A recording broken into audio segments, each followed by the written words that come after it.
Justin from Caddrillion here. Thanks for stopping in and checking out this YouTube video where we're going to be exploring a little bit more about AutoCAD block creation and parameters. This is a series of videos that we hope to be providing to you all to help further develop your skills in creating blocks and templates.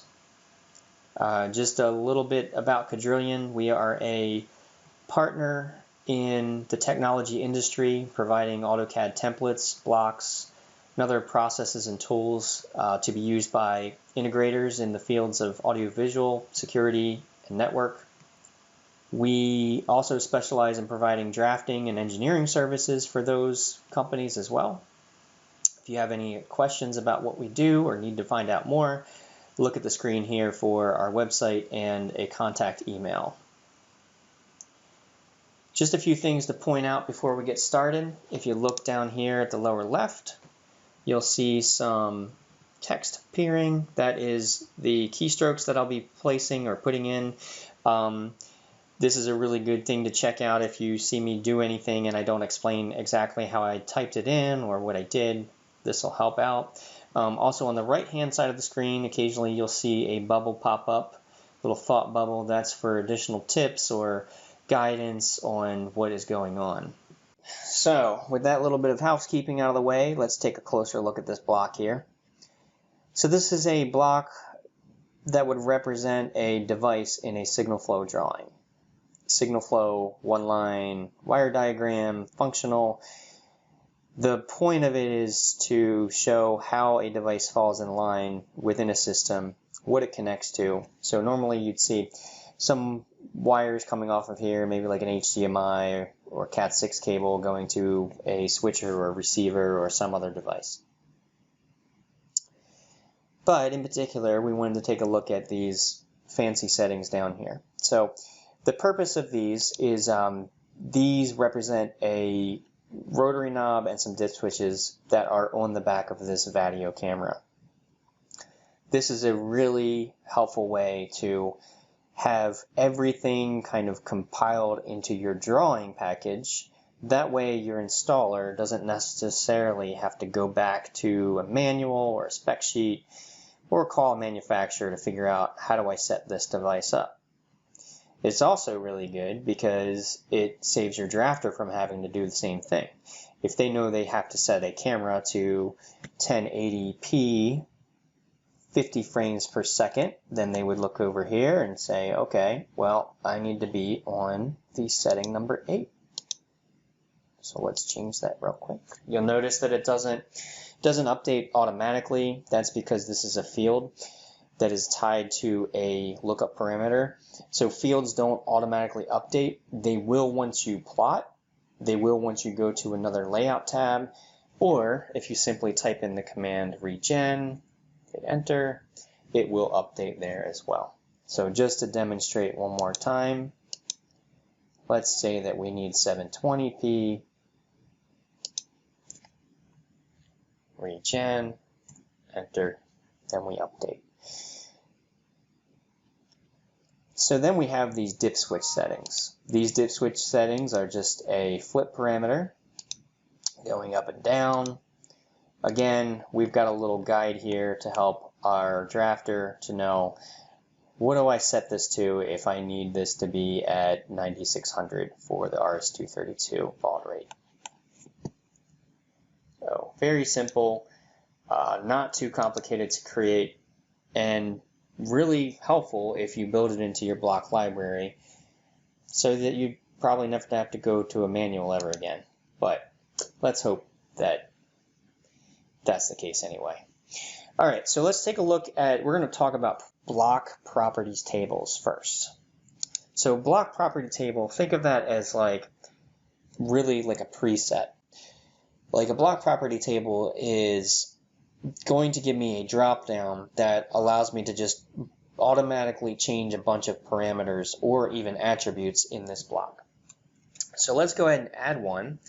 Let's pretend that we have a typical preset that we want to make this camera set at. So like we want all the dip switches up if we are putting this in a conference room, and we want all the dip switches down if we are putting it into a training room. Pretty impractical and unrealistic, but hey, it's given me a way to demonstrate this to you. So we're going to go ahead and hit actions on our block authoring palettes. By the way, if you are ever missing your block authoring palettes, you just need to type in the command author palette, which is really fun to say, not a real word, and it will bring that up. So we're going to go to actions because that's where block properties are located. We'll click that, and then we're just going to put that block properties table. We'll put it right in the middle here on this snap on the grid. So it's going to ask me for the number of grips. Grips are a way to say in model space, do I want somewhere where I can effectively make changes besides in the properties table here on the right? And we'll look at those really quickly after I place this down. So I'm going to click there, hit enter, and then I've got this clean palette of functions. So when I click the function, you'll see the things that I can add. These are all attributes. These down below are all parameters. So I've got a visibility state, I've got a linear, which is a distance for something else in the block, but then I've got my dip switches. I'm going to go ahead and select all of those and hit OK. And from there, I could say I want all these to be up. So let's just type in up, and then you can copy and paste these. So that's very helpful. I'll just go ahead and paste them down. And then we'll do a scenario where everything is down. Oops, it did not like that. We'll do that. There we go. Okay, so I've got all my up settings and all my down settings. Now I had mentioned something about training rooms and conference rooms, but let's just take a look at what we did real quick. So on this guy, yeah, I can say flipped or not flipped. So that's not really that insightful. I think that we want to do a little bit more on how we label these, so I'll show you how we would do that. But you can see here, this goes up and down as I change that. All right, let's go back to this guy. Double click on this in order to get that window back up. And we're going to make some alterations here. We're just going to change this suddenly. We're going to throw some ups where the downs are and the downs where the ups are, just to change it up.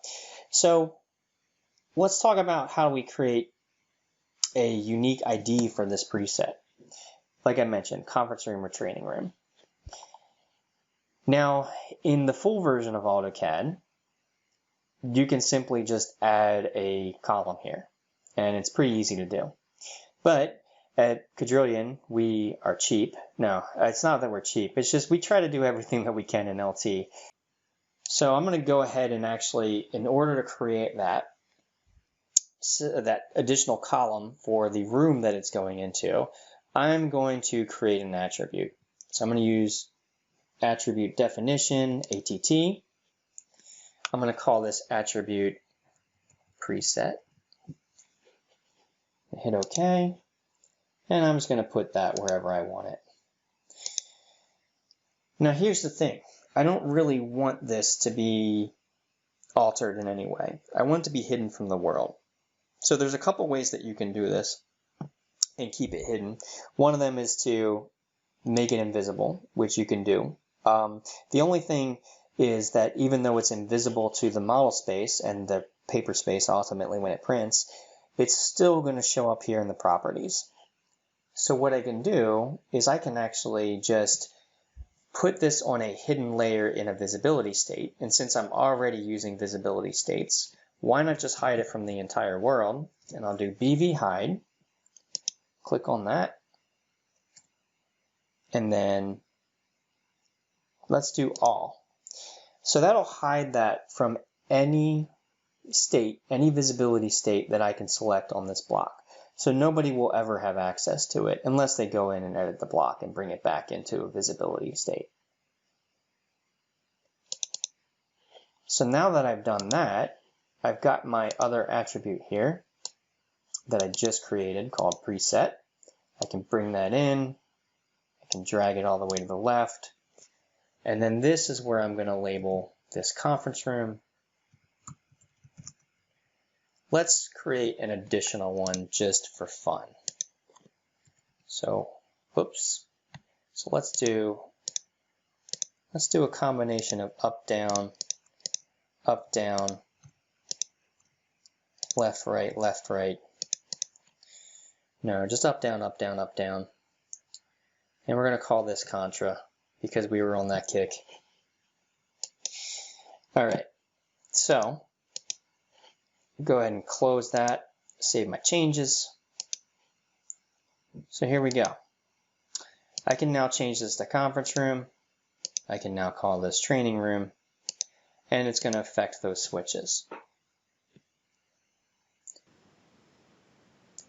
Okay, jumping into the next part of our tutorial here. We're going to talk about this rotary knob, how to set that up with the parameters and the field that's going to be associated with a lookup parameter. I've got my block copied here. I'm going to explode it. Exploding is something that we don't normally allow on a block, but for demonstration purposes, we set this block up to be exploded. I'll show you in a sec how to keep a block from being exploded just to avoid that accidental explosion here and there. You can see here this rotary is just simply text. Actually, this is an attribute, and then we've got text around a circle path, a circle, and these are just lines making an arrow shape. So we're going to start by using the command block, which is going to create our block definition. The name of this is going to be important. For us, naming conventions are very important in that it just helps keep a drawing organized. When you're inserting a block, it's helpful to be able to go down a list alphanumerically and find the particular device that you need. Very helpful for Design Center as well. Let's select this one to get a jump start on our name. Alright, so it's named. We're going to pick a base point. I'm actually going to grab a grip over here on the left. Now when I select my objects, I'm going to select these attributes in the order that I want them to show up.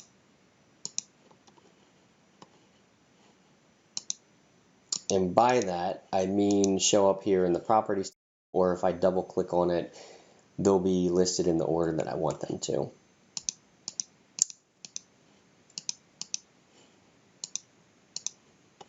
Alright, so I selected my attributes. I'm going to select the rest of the objects. This is the checkbox that I mentioned where you can allow exploding or disallow exploding. And you can see here my attributes appeared in the order that I wanted them to appear. If you need to change that ever, use the command bat order, and you can make slight adjustments on where this parameter or attribute actually shows up on your list of attributes. So within the block editor, I am going to start creating some parameters here. I'm going to do my rotation, select my center here, and then this, for now, it doesn't matter where I really put this. Basically what I did is I set the center of the circle, or center of the angle, or arc, and I then chose a base angle for that. And that is shown over here when I look at my geometry properties. I'm actually going to set my base angle as 270. So we're going to look at this as a angle that is going to go counterclockwise. So right now my base angle is at 0. If I adjusted my base angle just slightly, you can see here that this moves down a little bit. The settings that I want for this are actually to do an angle of 0 and my base angle at 270. So this is going to move this point to the bottom south end of this rotary knob, which is where the 0 is. The next thing I'm going to do is I'm going to limit the notches or angles that I can actually use on this rotation parameter. And I'm going to use increment for that. And so real quick, I derived this number of 22.5 based on the number of settings. So I have 16 digits. I have 0 through 9 and then A through F, total of 16. And then I just took 360 divided by 16 and I got 22.5. You're going to notice here, once I enter that though, CAD is not going to show that number in my properties, but it still does exist in that capacity. So right now, I need to assign an action for this. So I'm going to use a rotate action. I'm going to assign it to this parameter of the rotation. Go figure. And then the objects that I want to rotate are just going to be the arrow here. And let's make sure that I've got everything. So one thing that I can do is you see this rotate here. I can right click on that and I can just confirm that I've got everything selected, because I can see here now that I've got a faint line. That means I did not select that because it's not highlighted. So I'm going to add that to my items that rotate. So just real quick to demonstrate, right click on it, go to modify, click on that, and then I hit enter, and then it should establish. So everything that I need selected is going to rotate now. You can also just start from scratch if you chose new selection set. Next, just trying this out here, let's take a look and see if we've got it set up right. So we can now rotate this arrow. The increment settings are correct. We can only get to the actual locations where the text is. So that's great. Hopping back into the block editor. So the next thing that we want to do is let's set up our lookup. And what our lookup is going to do is it's going to report back a value based on what this angle is going to be. I'm going to start by giving this a name. I'm going to call it Rotary Rotate. And next we're going to bring in our lookup. So in parameters, grab the lookup parameter, throw it here. I am going to give this a name as well. I'm going to call this rotary setting. And then we need to establish an action, and the action is actually going to be a lookup for a lookup. Okay, so I've got this blank table now. There are no properties or no parameters shown down here. I have to establish all that. To do that, I need to click Audit or Add Properties. One thing to note here is I'm only going to get the parameters that aren't assigned to other things. So if I have another lookup or a properties table and something going on, something assigned to it, that's not going to show up in this list. And you can see here that I don't have any of my dip switch settings appearing. You can actually do some pretty intense stuff with allowing lookups to be part of lookup. So a lookup within a lookup that then affects a lookup, but it gets kind of confusing. We're not gonna cover that right here, but we are just gonna stick to the plan and go with a rotary rotate as our parameter that we want. So what settings I have here in the input properties is going to affect what my lookup property shows. just a quick demo on that. If I have my rotation angle set to 0 or 180. So let's just call this for now, we'll call this south. We'll call this one north.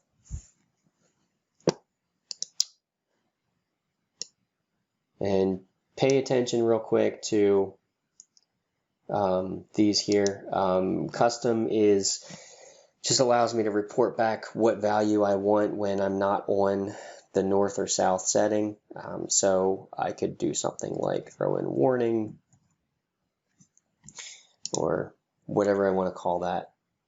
Not normal, not north or south, whatever. And then we have this other thing which is called, which says allow reverse lookup. I'll demonstrate real quick what that does along with how this works. So now I have a north setting and a south setting. So that's going to rotate my angle. And then this is what I mean about the reverse lookup. So when I change this rotation, now my rotary setting is going to report back south. So these are kind of working together to report back and change what settings I need to change. And then here, I'll throw this on something that's not north or south, and I've got this lovely warning in my face. Real quick to highlight what I'm doing here on the properties. So this is going to be another setting that you can change in your blocks. Let's go in into block editor real quick. I'll show you what's going on there. So most parameters have this where they have show properties and then they also have number of grips. If I turn off show properties, then I would not get feedback in my properties window for what the current setting is, and I won't have a way to adjust them. What I like to do is go through after I've created a block and hide the things that I don't want to be manually set. This really helps for just kind of confining the user to affecting the changes in specific areas. I can also change the number of grips. A grip will allow me to change parameters within the model space. You'll see like a blue dot or triangle or blue square. Those are the grips for the parameters. So if I change that to 0, I no longer have a way to change that setting in model space. But like I said, as you're debugging a block, leave those on until you get things figured out, just to keep yourself from going crazy. Let's go back to displaying my lookup table. We're going to get a little bit more precise with this, but I'm going to do myself and you a huge favor. Change the color of this text to red, because we're going to use that to identify these rotary settings.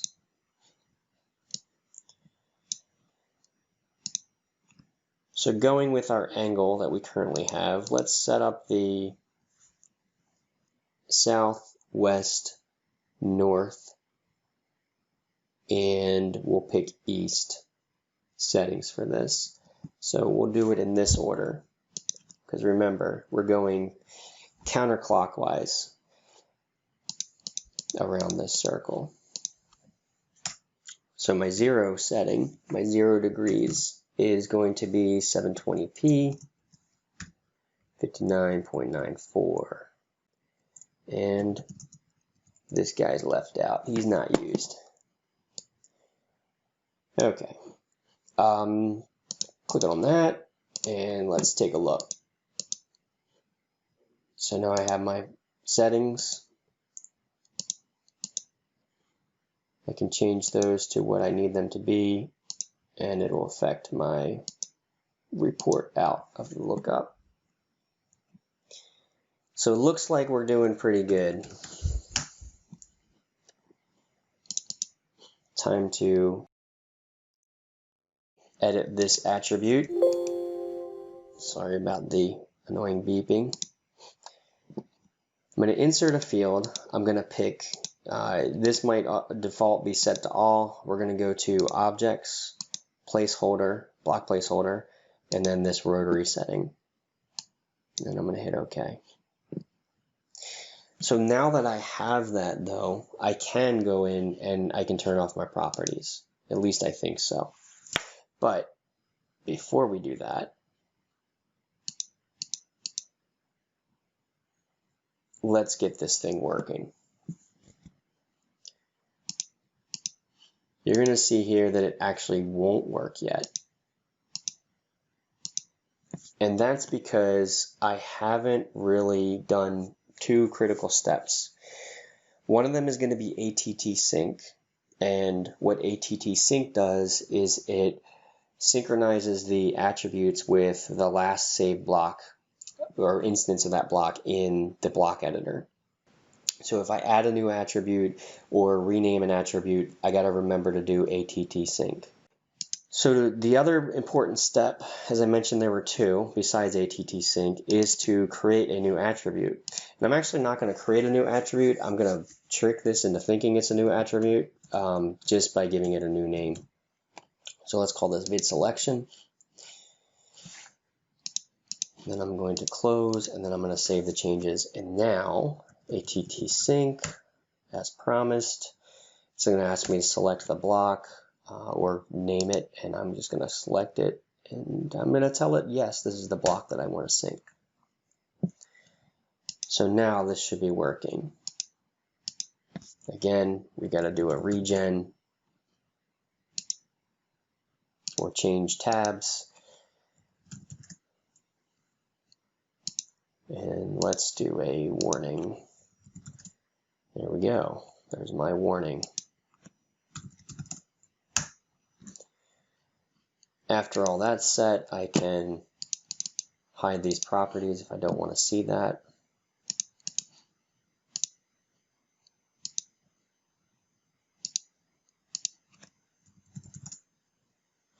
And we should be good to go. We at Caddrillion hope that you found this video to be informative. We also hope that it was not too boring. If you have any comments, questions, or there's something that you'd like us to explore further, please feel free to use the comments here on YouTube.